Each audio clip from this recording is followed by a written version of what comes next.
অনেকে কয় কি আল্লাহ নবী এরকম যে তালি দিয়া জামা পড়ছে, ছেঁড়া জামা পড়ছে, হুজুরকে জামার ভাব দেখো, মানে হুজুরকে ভালো মতো দেখতে পারে না, এরকম কিছু নেককার মানুষ আছে না? যদি কোনো হুজুর বেকায়দা মোটা হয় তাহলে দেখো পরের তা খাইয়ে গরুর মতো মারছে, হয় না? আবার আমার মতো যদি শুকনো হয়, দেখো হুজুর নাকাতি নাকাতি শুয়ে কি হয়ে যাচ্ছে, কাজে কাজে ছেলে মেয়ে মাদ্রাসায় দেবো কি? কোন হুজুর যদি ভালো গাড়িতে চলে তো বাবা হুজুরি ভাব দেখো, গাড়ির ভাব দেখো। আবার যদি হুজুর খালি পায়ে হাঁটে, কয় এই জন্যই তো খয়রাইতে বিদ্যে ফলাই না। কোন দিক যাব? আল্লাহু আকবার।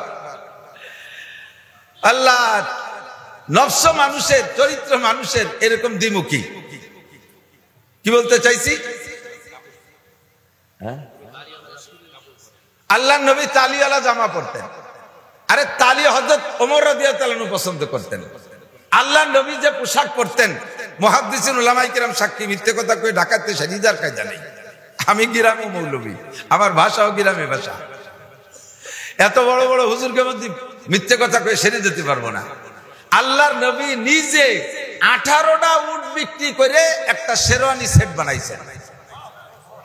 18টা উটের দাম এখনো যা তখনও তা, উটের দাম বাড়ে কমে নাই। 18টা উটের দাম এখনো যা তখনও তা। একটু হিসাব মিলিয়ে দেই, একটু সমীকরণ করে নেন। আজ থেকে 20 বছর আগে এক ভরি স্বর্ণের দাম ছিল 5,000 টাকা। বিক্রি করলে বড় একটা গরু পাওয়া যেত, 5,000 টাকায় একটা গরু পাওয়া যেত। এখন এক ভরি স্বর্ণের দাম 1,05,000 টাকা, বিক্রি করলে সেই সাইজের একটা গরুই পাওয়া যায়। দাম বাড়ে কমে নাই, সব জায়গা মতো আছে। এখন একটা উটের দাম 5 লাখ, তাহলে 5-18 কত? 90।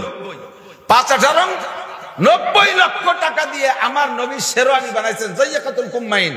এবং আতাটা টাইট ছিল, ওযু বানানোর সময় আতা গুছানো যেত না, পুরো শেরওয়ানি খুলে হুজুর ওযু বানাইতেন। নবী আলাইহিস সালাতু ওয়াস সালাম মাথায় তেল ব্যবহার করতেন।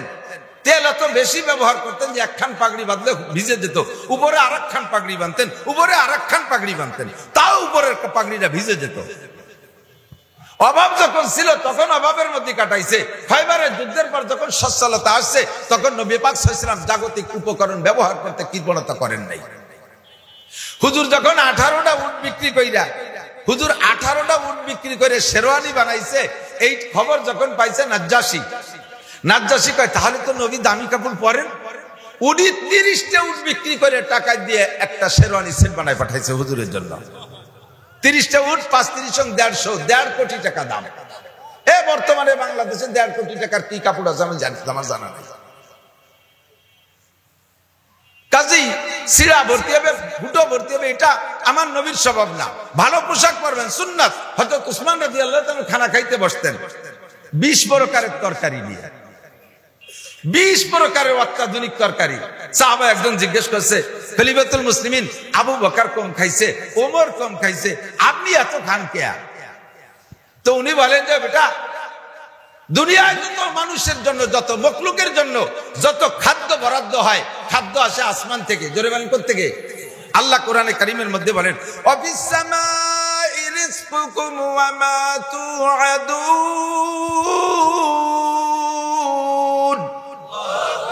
আসমান থেকে তোমাদের জন্য রুজি যায়, এই রুজিটা বরাদ্দ হয় পরের উদ্দেশ্যে। এদিক আপনারা বিয়েতে যান না? বিয়েতে বরযাত্রী বলে তো, বিয়ের সাথে যারা যায় তাকে কি কয়? আরে বর তো যায় বউ আনতে, সাথীরা যায় কীর্তি, নির্ভেজাল খাতি যায়। তাই তুমি যত লজ্জা শরমের কথা কও না কেন, এই জায়গা লজ্জা করার কায়দা নেই, মুখ মুছার উপায় নেই। সাথীরা যায় খাইতে, তো বর ছাড়া যদি খালি যাত্রী যায় ওকে খাতি দেবে? আমাদের ওই জায়গার এক বিয়েতে যাত্রীরা সবাই রেডি হয়েছে 4-500, বর কাশি হয়েছে, ধান কাটা কাশি না, কাশি নিয়ে মাঠের দিক যাচ্ছে। বিয়ের সময় তোর আলো বিয়েতে তুই কোন দিক যাস? কয় আমার আলো পাট কাটতে হবে, মাঝে বাইরে নিয়ে যাও। ওর পাট কাটতে হবে খেতে, ওর বিয়েতে মাঝে বাইরে নিয়ে যেতে। মাঝে ভাই নেবাই বাপরে নিলিও কি খাতি দেবে? বর পাট কাটা হোক আর ধান কাটা হোক, বরকেই নিতে হবে, ঠিক না? 500 লোকে খানা খায়, বরযাত্রী 500 লোকে খানা খায়, ওসিলা হলো বর, ঠিক কিনা? বর যদি সাথে না যায়, প্রধান বিরোধী দলীয় নেত্রী গেলেও খাইতে দেবে না, মন্ত্রী পরিষদ গেলেও গেট খুলবে না, এমপি মহোদয়রা গেলেও গেট খুলবে না। বর যেমনই হোক তার সাথে যাওয়া লাগবে। বরের ওসিলায় 500 মানুষে খায়। ও দোস্ত, আল্লাহ হযরত উসমান গনি রাদিয়াল্লাহু তাআলা আনহু বলেন, দুনিয়ায় যত মানুষে খায়, যত মখলুকে খায়, এই সব মখলুক হলো যাত্রী, আর মুসলমানরা হলো বর। মুসলমানরা হলো বর। ইহুদিরা খায়, নাসারারা খায়, খ্রিস্টানরা খায়, কাফেরে খায়, হিন্দুরা খায়, বুদ্ধরা খায়, বাঘে খায়, সিংহ খায়, হরিণী খায়, গরুতে খায়, শুয়োরে খায়, কুত্তায় খায়, যত প্রাণী মানুষ আর অমানুষ আছে, যত মখলুকে খায়, সমস্ত মখলুকের খাদ্যের ওসিলা বর হলো মুসলমান। আমরা মুসলমান, আমরা বর, আমাদের ওসিলায় রান্না হয়, আমাদের ওসিলায় আসমান থেকে রুজি আসে, আর আমরা না খেয়ে থাকবো, আর ওই যাত্রীরা জনমের মতো খাবে, এইটা হতে পারে না। আমি বরান করে খাবো, খেয়ে দে থাকলে তারা খাবে, না খায় না খাবে। হযরত ওসমান কয়, আমি কেন কম খাবো? আমি পেট ভরে খাইয়ে থাকলে ওরা খাবে, না খালি না খাবে। এই জন্য আমি 20 প্রকার 30 প্রকারের খাই। হারগুলেরা রঙ বুয়ে দেগারা পড়তে গুলের রঙ গিরান আলাদা। হযরত ওসমান পোশাক পরতেন দামি পোশাক। আরে এই দুনিয়ার সব দামি পোশাক বরাদ্দ হইছে আমার জন্য, আমি কেন পরবো না? আমি সিরা কাপড় পরে থাকবো, আর আমার নামে বরাদ্দকৃত পোশাক আবু জাহেল, আবু লাহাব, উতবা, সাইবা, ওয়ালিদ ইবনে মুগিরা, দুনিয়ার কাফেররা আমার নামের বরাদ্দের পোশাক পরবে, আর আমি সিরা পোশাক পরবো। এটা হইতে পারে না। এটা উনার যুক্তিসঙ্গত না? কথা বলেন, কথা বলেন, যুক্তিসঙ্গত কিনা? অবশ্যই যুক্তিসঙ্গত। নবীও দামি পোশাক পরেছেন। হযরত আলী রাদিয়াল্লাহু তাআলা যখন খলিফাতুল মুসলিমিন, উনি একবার ইরাকে গেছে। ইরাক তখন একটা প্রদেশ। এই প্রাদেশিক গভর্নরের খবর দিয়ে খলিফাতুল মুসলিমিন, হযরত আলীর রাষ্ট্রের আয়তন কত? হযরত ওমর থেকে রাষ্ট্রের আয়তন বাড়ছে সবচেয়ে বেশি। হযরত ওমর উসমানের সময় সবচেয়ে বেশি। 2,40,00,000 বর্গ মাইল হযরত ওমরের রাষ্ট্রের আয়তন ছিল। সুবহানাল্লাহ। কতটুক? কতটুক? প্রায় বাংলাদেশের সমান হবে না? বাংলাদেশের অর্ধেক, পৃথিবীর অর্ধেক। এরকম বাংলাদেশ কয়টা লাগে অত বড় দেশের মানুষের পায়খানা বানতে? এত বড় দেশের খলিফা হযরত ওমর, ওনার এক শান, হযরত উসমানের আর এক শান, হযরত আলীর আর এক শান, আবু বকরের আর এক শান।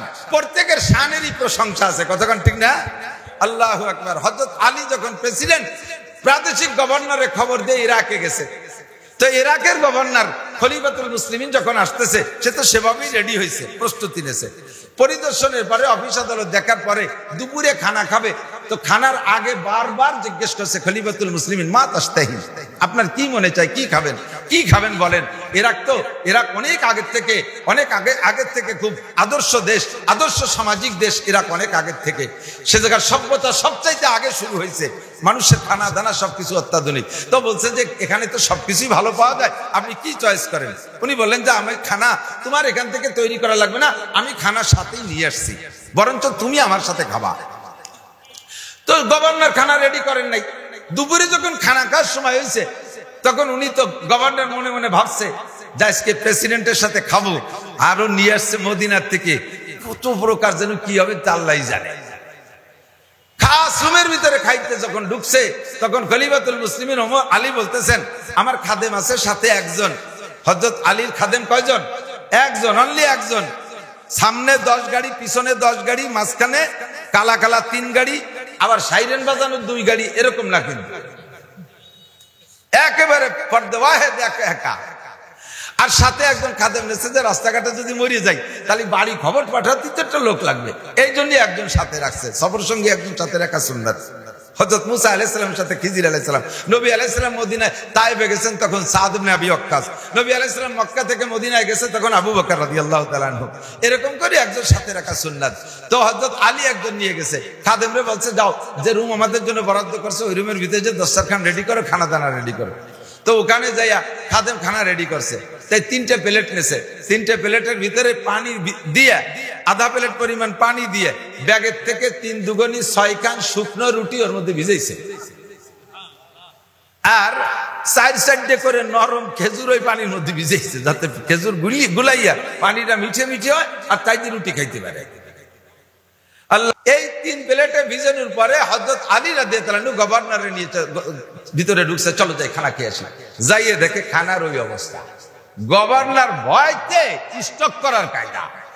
ও কপাল, প্রেসিডেন্ট আইছে, খলিফাতুল মুসলিমিন আইছে, আমার এলাকায় আসছে, আর তাই সে কি খাবার আল্লাহ, এ যদি দেশের মানুষই দেখে তাহলে আমার এই ভিডিও মেরি ফেলা দিয়ে ভয়তে উনি ছরছর করে কাঁপতেছে, লজ্জাতে বলতেছে, খলিফাতুল মুসলিমিন আমাকে এমন একটা লজ্জা দেবেন আমি ভাবতেই পারি নাই। আপনি বললে আমি একটু অ্যারেঞ্জ করতাম, একটু জোগাড় গোছাল করতাম।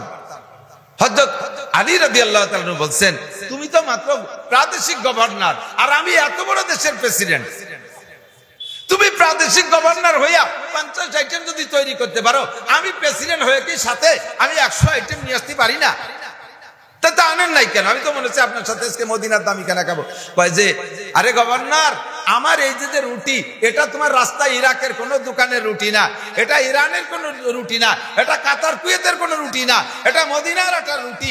আমি মদিনার আটা দিয়ে রুটি বানাইয়া মদিনার রোদ্রে শুকাই, মদিনার পানিতে আটা চটকাই, মদিনার আগুন দিয়ে সেকি, মদিনার রোদ্রে শুকাইয়া এরপরে মদিনার বাতাস এর গায়ে লাগে। আর এই রুটি যেখানেই যাক পৃথিবীর, সেই জায়গার ভিতরে আমি মদিনাওয়ালা মুহাম্মদুর রাসূলুল্লাহ সাল্লাল্লাহু আলাইহি ওয়াসাল্লামের ঘ্রাণ পাই। তোমার ইরাকের খাবার ভিতরে মদিনাওয়ালার ঘ্রাণ পাই না। আমার রুটি তুমি খেয়ে দেখো, 40 দিন তোমার ইবাদতের মধ্যে আলাদা রকম স্বাদ অনুভব করবা। গভর্নর রুটি খায় আর রুটির ভিতরে এমন একটা স্বাদ অনুভব করে, জীবনে কোনোদিন এরকম স্বাদ পাই নাই। আল্লাহু আকবার। গর্ত সঙ্গে খারাও মর মরবুদি, গর্ত সঙ্গে খারাও মর মরবুদি, চুবা সাহেব দিল রসি গওহর শবি, কামেলে গর কাকে গিরাদ জরশাবাদ, নাকে সরজর মুর্দে খাকে তরশাবাদ, উজে করে বাহরে গওহর আওয়ারাত, আজিয়া হাসোয়ে বরসর আওয়ারাত। বন্ধুরে, আল্লাহ ওয়ালাদের কাছে গেলে ভিন্ন একটা ঘ্রাণ নাকে আসে। কথা বলেন ঠিক না? আল্লাহ হযরত আলী রাদিয়াল্লাহু তাআলা আনহু বলেন যে আমার এই হালাত।